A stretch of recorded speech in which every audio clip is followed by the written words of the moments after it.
Le pouvoir, il est à la base centralisé en France, dans l'Hexagone, mais pour qu'il puisse s'exercer ici, il faut qu'il soit décentralisé. Donc il y a des organismes ici qui dépendent directement de là-bas. Alors il y a la DEAL, Direction de l'environnement, de l'aménagement et du logement. Il y a la DAF, Direction de l'alimentation, de l'agriculture et de la forêt.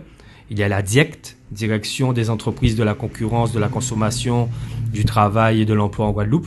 Il y a bien sûr la préfecture qui représente le pouvoir ici. Mais il y en a d'autres. Il y a Pôle emploi, il y a la CCI, il y a l'IEDOM. Et puis il y a les deux gros outils, bien sûr, l'aéroport et le port. Donc tout cela permet à la France d'exercer son pouvoir ici. Et puis il y a également trois organes super importants, trois organes vitaux qui permettent vraiment d'influer sur l'économie d'un territoire. C'est l'INSEE, la douane et les impôts.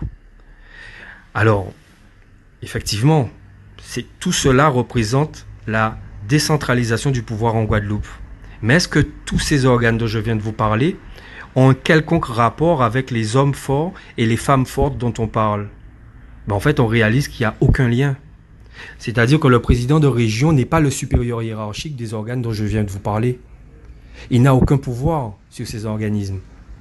Que ce soit conseil départemental ou conseil régional, même si les missions sont belles en termes de social ou d'accompagnement économique, mais ils n'ont aucun pouvoir de décision en fait.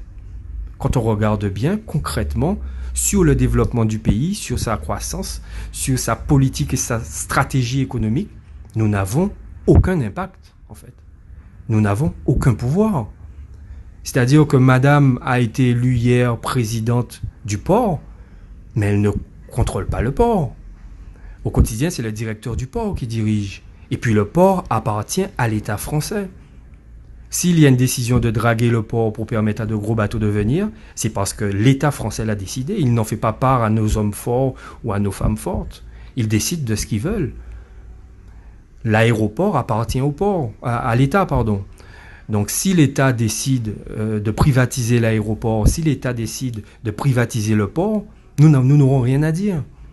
Donc c'est vrai qu'au final, les images, les reportages, les médias ici, la façon dont c'est présenté, on a l'impression qu'on contrôle, on a l'impression qu'on dirige, mais en fait, on dirige rien.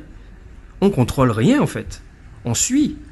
On va créer des salons de l'insertion, on va créer des rencontres interprofessionnelles, on va créer des pépinières de jeunes porteurs de projets. Oui, tout ça c'est joli, les bâtiments sont beaux, on fait de beaux chèques, mais en fait, on contrôle rien. C'est ça au final.